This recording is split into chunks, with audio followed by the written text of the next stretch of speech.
देखिए, माता दुर्गा को समझने की चीज़ है कि माता दुर्गा बस लोग पूजा करते हैं सामान्य रूप से, देवी देवताओं की आराधना करते हैं, करने वाले सभी लोग हैं। माता के संतान अगर एक परिवार में किसी का 4 बच्चा है तो चारों संतानों में भिन्नता है। कोई कभी कभी किसी दूसरे लाइन अच्छे लाइन पे बहुत नहीं भी रहता, इसके बहुत नकारात्मकता उसके जीवन में रहती हैं। कोई गलत लाइन पकड़ लिया, कोई धार्मिक है, कोई अधार्मिक है।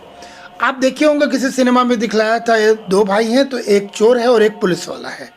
तो ये तो संसार का नियम बना हुआ है, और माता के लिए सभी संतान उनके लिए सभी समान होते हैं, और सभी की को माता का एक बराबर अनुकंपा मिलता है। अब ये निश्चित रूप से कुछ लोगों के मन में ये भाव आएगा कि माँ सबको दे दी, एक डकैत भी गया कि माँ मैं अपने काम पे निकल रहा हूँ तुम आशीर्वाद दो। वो अपनी बंदूक रखता है, तलवार रखता है, खड़ग रखता है, आशीर्वाद लेता है, वो भी जाता है। माँ भी बोलती है एवमस्तु, और एक भक्त भी जाता है कि शायद मेरे हाथ किसी प्रकार की चोरी डकैती की संभावना है, माता रक्षा करना, और माता भी कहती है एवमस्तु।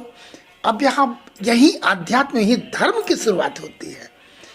किसी युवा के मन में प्रश्न आ सकता है कि दोनों को बराबर का आशीर्वाद माता ने दिया, तो ये तो आपस में थोड़ा कहीं क्लैश करता, समझने की बात है। यदि घटना घटनी है तो घटेगी ही घटना, क्योंकि मनुष्य के जीवन में जिसको जिस समय जिस गति, जिसकी मृत्यु या जो घटना लिखा है वो अवश्यंभावी है, वो तो होना सुनिश्चित है। अब भगवान चुनते हैं। भगवान कृष्ण गीता में भी कहे हैं कि हम पापियों को, आतताइयों को और एक समय देते हैं कि तुम और पाप करो, तुम्हारा पाप का जब घड़ा भरेगा तो फिर उसका हिसाब किताब होगा। एक पापी को उसका कर्म है उसको लूट पाट करना, किसी की हत्या करना, तो वो अपना कर्म कर रहा है, उसका पूर्वजन्म का फल है। संभवतः उसी गति किसी को लूटा जाना है और किसी की जान जानी है। तो भगवान की लीला तो इसी को कहते हैं कि देखिए, दोनों को एक साथ मेल करा दिया माता ने। एक लूटने वाला है, उसका कर्म वही है, और जो लुटाने वाला है उसकी लूट भी होनी है। अब इन दोनों को एक साथ मिला दिए, दोनों अपने अपने कर्म किए। माता भी अपने कर्म से निकल गई, क्योंकि उसको लूटना था और उसे लुटाना था। उन दोनों का मेल, कौन किसको, ये चीज़ होता है। तो इस प्रकार के भाव है।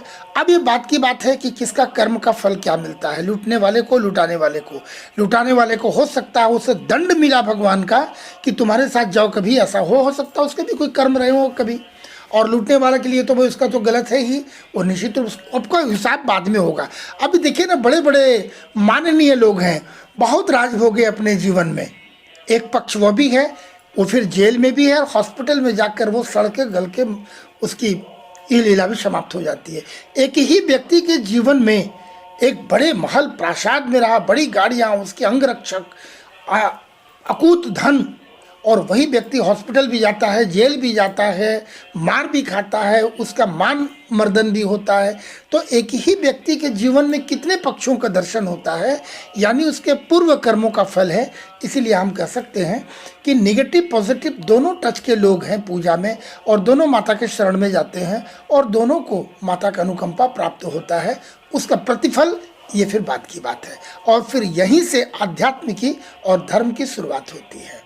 तो इस तरह से आपके प्रश्नों का है। रह गई माता को समझने की बात, तो यदि माता को समझना है, सभी इतना जो भी दुर्गा सप्तशती को अगर आपने पढ़ा है तो ये निश्चित जानेंगे कि एक शक्ति पुंज का प्रादुर्भाव हुआ, और ब्रह्मांड में जितने देवी देवता, जितनी शक्तियां हैं, सभी ने अपनी अपनी शक्तियां निकाल के उनको सौंपी हैं।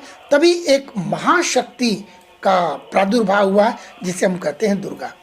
मनुष्य के जीवन में 4 पुरुषार्थ हैं, धर्म, काम, अर्थ, मोक्ष। ये धर्म, काम, अर्थ, मोक्ष, 5वां कुछ रहा ही नहीं। जो भी है इसी 4 के ही अंतर्गत आता है। और 3 प्रकार के गुण हैं, सत्वगुण, रजोगुण, तमोगुण। हम माँ को बोलते हैं कि तुम ही सत्वगुणी, तुम ही रजोगुणी, तुम ही तमोगुणी।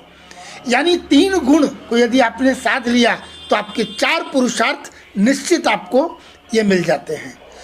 महासरस्वती, महालक्ष्मी, महाकाली, ये 3 देवियां हैं।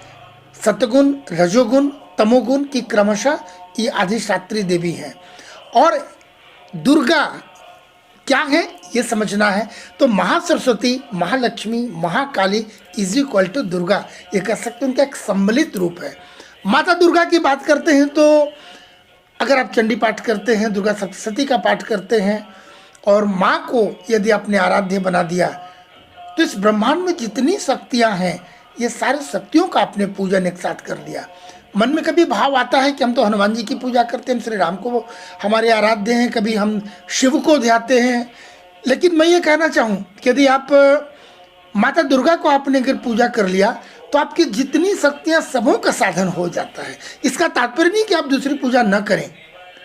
आप हो सकता है एक व्यक्ति है जिसका नाम है सुधीर, वो सुधीर किसी का पुत्र है, किसी का भाई है, किसी का पति है, वो कहीं पर कोई अधिकारी हो सकता है, कहीं कोई व्यवसायी हो सकता है, लेकिन है उसका मूल रूप वो मिस्टर सुधीर।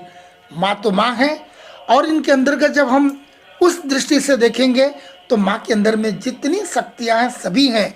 वो ब्रह्मा भी हैं, विष्णु भी हैं, महेश भी हैं, और माता का एक रूप जैसे शिव का आप अगर अर्धांगिनी रूप देखा होगा तो उसमें पिता का भी दर्शन होता है, माता का भी दर्शन होता है। हम शिव की बात करते हैं तो शिव के बिना शक्ति के बिना तो शिव फिर अधूरे रह जाते हैं, वो शव के समान है शिव। इसीलिए शिव और शक्ति हम दोनों कहते हैं, या शिव बोले या फिर माता का बोले, दोनों ही बराबर है और दोनों में आपकी समानता है। आप नहीं कह सकते हैं कि हमने शिव को छोड़ दिया, या आप शिव की पूजा करते हो तो ये नहीं कह सकते हमने माता को छोड़ दिया। तो दोनों का बराबर है, ये सम्मिलित रूप से यानी पूजा कर लेते हैं। और बात पुनः वही आती है कि धर्म, अर्थ, काम, मोक्ष ये चारों पुरुषार्थ मिलते हैं और तीनों गुण आपके उसमें साध्य हो जाते हैं। अतः दुर्गा पूजा करना आपके सालों भर का पूजा कहा जा सकता है कि ये सभी पूजन आपके लिए एक साथ पूर्ण हो जाते हैं। इस प्रकार से ये कहा जा सकता है।